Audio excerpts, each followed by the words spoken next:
오늘은 성경적으로 살펴보는 사복음서 마지막 시간입니다. 지금까지 했던 것들 잠시 살펴보고 오늘 마지막 내용 또 살펴보도록 하겠습니다. 나눴던 것처럼 탄생부터 공생 1년차까지는 크게 12개의 사건이 있었습니다. 베들레헴에서 탄생하셨고 예루살렘에서 12세 예루살렘 올라가는 사건이 기록되어 있고요. 30세가 되어서 요단강 세례를 받으시고 또 시험을 받으셨고 가나에서 첫 번째 또 이적을 또 행하셨습니다. 계속 말씀드린 것처럼 마태, 마가, 누가는 예수님 예루살렘 사역 말기에만 기록하지만 사도 요한은 예수님의 사역 초기부터 예루살렘 올라가셔서 여러 가지 또 이적도 베푸시고 또 여러 가지 사건들을 기록되어 있는 것을 또 사도 요한을 통해서 알 수 있습니다.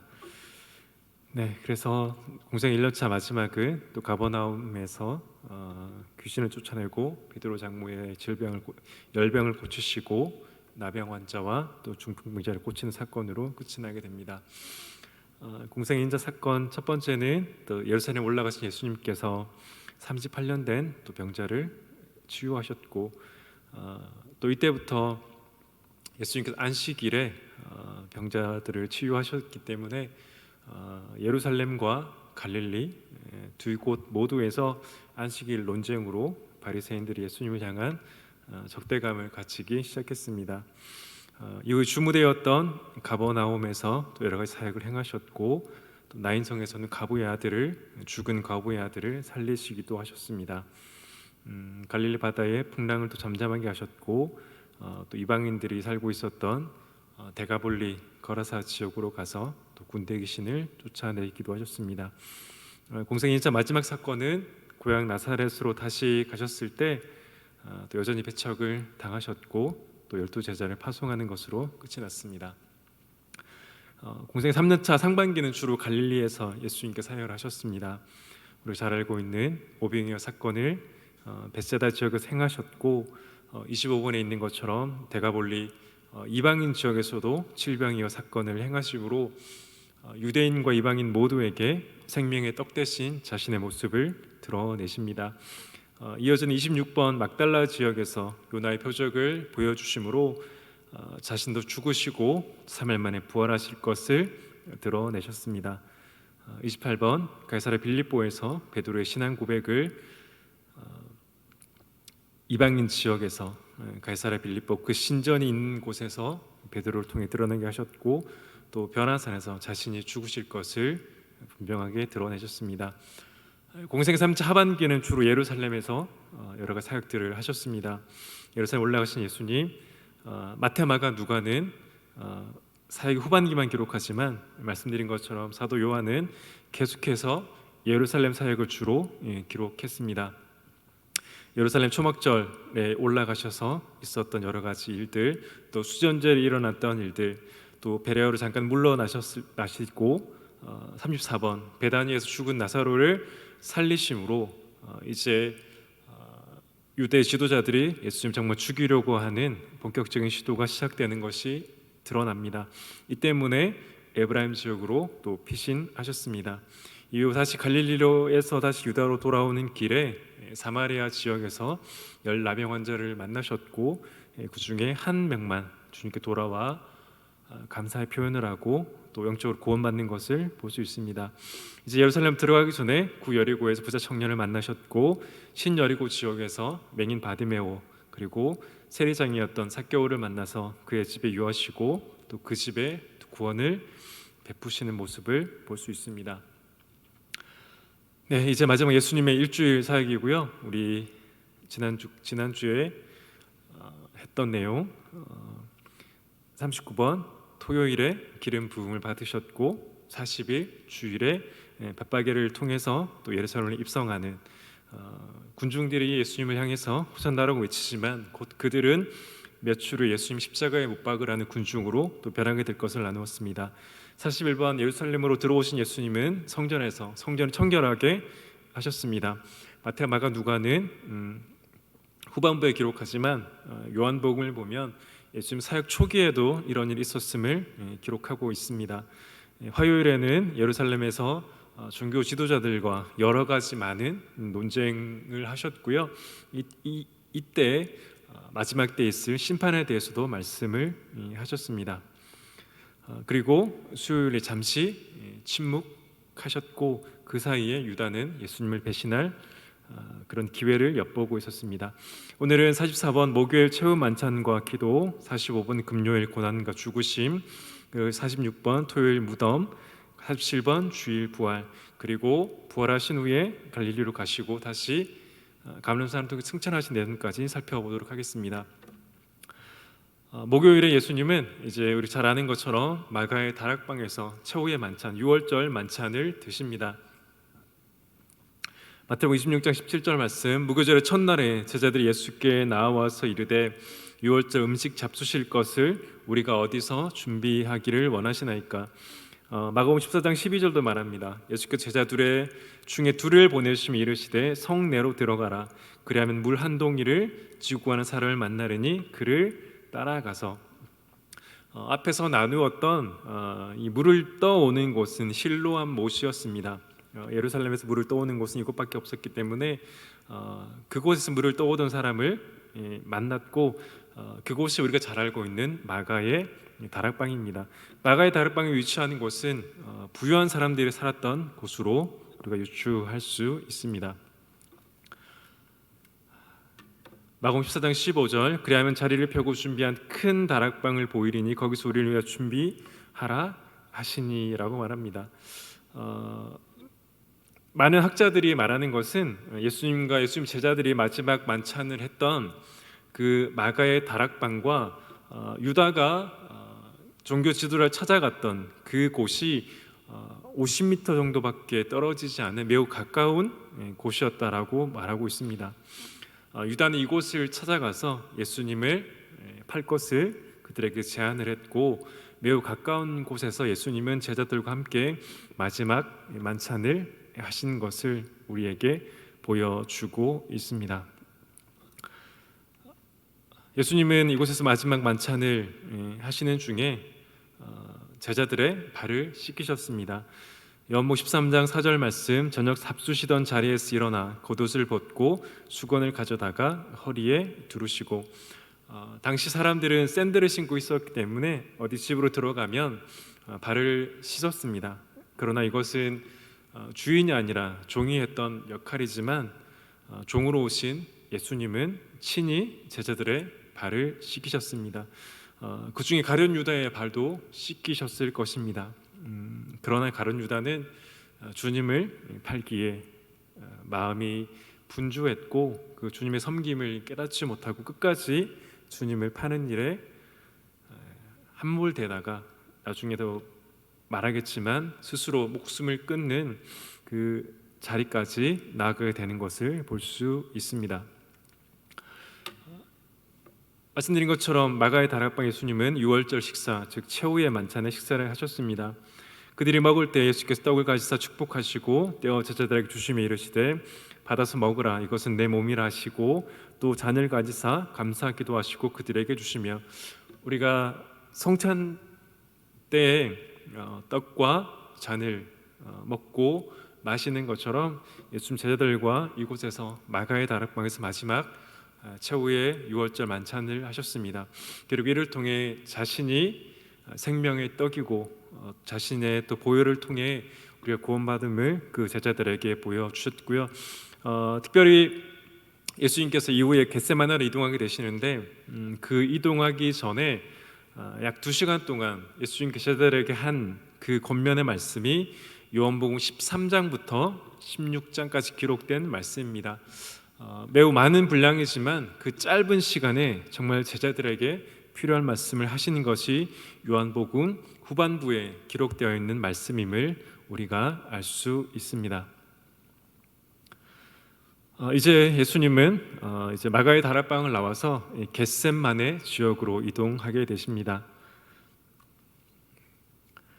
금요일 감람산 있는 마가의 다락방에서 또 겟세마네 지역으로 이동하셨고요. 마태복음 26장 36절 이 예수께서 제자들과 함께 겟세마네를 하는 곳에 이르러 제자들에게 이르시되 내가 저기 가서 기도할 동안에 너희는 여기 앉아 있으라 하시고 요한복음은 이렇게 기록합니다. 예수께서 이 말씀을 하시고 제자들과 함께 기드론 시내 건너편으로 나가셨다. 이 감람이라는 뜻은 이 올리브, 오늘날의 올리브를 의미합니다. 그곳에는 이 기름을 짜는 여러 가지 장치들이 있었습니다. 그래서 이 기름을 이 올리브 나무를 통해 올리브 열매를 통해 기름을 짜는 것처럼 예수님께서 겟세마네 동산에서 정말 그 땀이 피가 될 정도로 간절히 기도했던 것을 성경은 기록하고 있습니다. 특별히 구약에 보면 이 기드론 시내를 동일하게 건넜던 인물이 나오는데 바로 다윗입니다. 다윗이 아들 압살롬의 반역 때문에 이 기드론 시내를 건너가는 모습이 나옵니다. 동일하게 예수님은 그 예수님의 제자 유다의 배신 그 상황과 동일하게 기드론 시내를 건너 겟세마네로 가시고 그곳에서 기도를 마치실 때에 유다의 이스라엘의 장로들이 와서 예수님을 잡아가는 모습을 통해 아들 압살롬의 반역을 피해 기드론 시내를 건너가는 그 다윗의 모습을 우리도 동일하게 확인할 수 있습니다. 예수님이 이제 겟세마네에서 기도를 하신 후에 유다와 종교 지도자들이 찾아왔을 때 잡혀가시게 됩니다. 가장 먼저 예수님은 대제사장 집을 갔다가 다시 가야바 집으로 가게 되는데요. 요한복음 18장 13절에 이렇게 말합니다. 먼저 안나스에게로 끌고 가니 안나스는 그의 대제사장인 가야바의 장인이라. 그쪽으로 끌려가셨다가 다시 안나스는 예수님을 결박하는 그대로 대제사장 가야바에게로 보냅니다. 이곳에서 나온 것은 시몬 베드로가 예수님을 부인하고 예수님을 저주하는 장면이 이곳에서 일어났습니다. 요한복음 18장 15절 시몬 베드로와 또 다른 제자 한 사람 사도 요한이 예수를 따라서 들어갑니다. 대제사장과 아는 사람이었기 때문에 그 집 뜰에까지 들어가게 됩니다.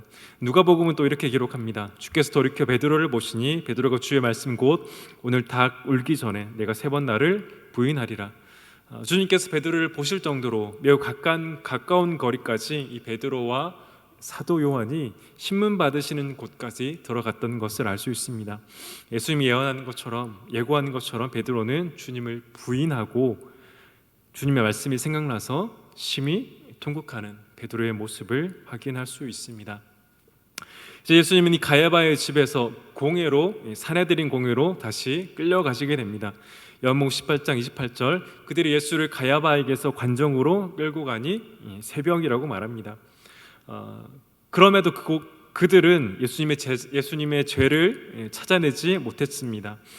그러나 그들의 질문을 통해 예수님이 신성모독이라는 죄를 씌우고 그를 사형에 해당한다고 선고합니다. 마태복음 26장 65, 66절 이에 대제사장이 자기 옷을 찢으며 이르되 그가 신성모독하는 말을 들었으니 어찌 더 증인을 요구하리니 그는 사형에 해당한다라고 말합니다. 그러나 그들 스스로 예수님을 죽일 수 없었습니다. 그들에겐 사형권이 없었기 때문에 이들은 예수님을 빌라도에게로 고발하고 보내게 됩니다. 마태복음 27장 말씀 그래서 새벽에 모든 대제사장과 백성의 장로들이 예수를 죽이려고 함께 의논하고 결박하고 끌고 가서 총독 빌라도에게 넘겨줍니다. 그러나 빌라도는 질투 때문에 그리고 종교 문제 때문에 이들이 예수님을 끌고 온 것을 알고 풀어주려고 했습니다. 그래서 빌라도는 먼저 헤롯 왕, 당시 예수님이 있었던 지역을 다스리던 헤롯에게 다시 보냅니다. 사실은 빌라도가 자신의 이 난처함을 헤롯 왕에게 전가하기 위해서였습니다. 빌라도가 듣고 그가 갈릴리 사람이냐 물어 헤롯에 관한 데 속한 줄 알고 헤롯에게 보냈다라고 누가복음 23장은 기록하고 있습니다. 그런데 다시 헤롯은 그 군인들과 함께 예수를 업신여기며 희롱하고 빛나는 옷을 입혀 빌라도에게로 도로 보냅니다. 헤롯 역시 예수님에게 특정한 죄를 찾지 못했고 자기가 책임을 지고 싶지 않았기 때문에 다시 헤롯은 빌라도에게로 보내게 됩니다. 다시 예수님을 다시 넘겨받은 이 빌라도는 어떻게든 예수님을 풀어주려고 했습니다. 그래서 마태복음 27장을 보면 명절 되면 총독이 무리의 청원대로 죄수 한 사람을 놓아주는 전례가 있더니 이는 그가 그들의 시기로 예수를 넘겨준 줄 알미었더라. 빌라도는 우리가 잘 알고 있는 것처럼 예수님이 죄가 없고 그들의 질투 때문에 시기 때문에 예수를 넘겨준 것을 알았습니다. 그래서 예수님을 풀어줄 그 방법 중에 하나가 죄인을 풀어주는 전례를 가지고 온 것입니다. 바라바라는 그 죄수와 예수를 놓고 예수님을 풀어주기를 그들이 원하기를 말했지만 그들은 예수님이 아니라 바라바를 놓아주라고 말하고 예수님을 십자가에 못 박으라고 말합니다. 역사가 요세푸스는 빌라도가 정말 난폭하고 강했던 인물이라고 기록하고 있습니다. 그러나 그럼에도 그 대제사장과 유대 장로들의 요구를 들어줄 수밖에 없었던 것을 보면 그들이 정말 큰 압력을 가지고 빌라도를 고발했던 것을 우리가 알 수 있습니다. 이렇게 예수님은 빌라도에게 결국 십자가형을 받고 이제 십자가를 지시고 골고다로 가시게 됩니다. 그때 우리가 잘 알고 있는 것처럼 예수님이 십자가를 질 수 없자 지나가던 사람, 마가복음 15장 21절 말씀, 마침 알렉산더 루포의 아버지인 구레네 사람 시몬이 시골로부터 와서 지나가는데 그들이 그를 억지로 같이 가게 하여 예수의 십자가를 지우고, 당시 로마법에는 이 십자가를 다른 사람들에게 지게 할 수 있는 권리가 있었다고 합니다. 그래서 당시 지나가던 그 구레네 사람 시몬이 예수님 십자가를 지고 같이 가게 된 것입니다. 그때 시몬의 마음이 어땠는지 알지 못하지만 로마서 16장 13절은 이렇게 기록합니다. 주 안에서 택하심을 루포와 그의 어머니에게 문안하라. 그의 어머니는 곧 내 어머니이니라. 사도 바울은 후에 그 루포와 그의 어머니에게 문안하라고 말을 함을 통해 그의 온 가정이 예수 그리스도를 믿고 구원받았음을 알 수 있습니다. 물론 구레네 사람 시몬이 그 십자가를 지고 가고 후에 로마서의 기록까지 어떤 일이 일어난지는 알 수는 없지만 분명한 것은 그 가정이 예수 그리스도를 믿고 구원받은 그 하나님의 은혜를 받은 그 가정으로 기록되어 있다라는 사실입니다. 이제 예수님께 십자가를 지고 이제 골고다 언덕으로 가셨을 때 예수님의 그 죽음을 앞두고 있는 예수님 앞에 울고 있는 여자들을 향해 예수님 말씀하셨습니다. 그들을 향하여 이르시되 예루살렘의 딸들아 나를 위하여 울지 말고 너희와 너의 자녀를 위해서 울라라고 말씀하셨습니다.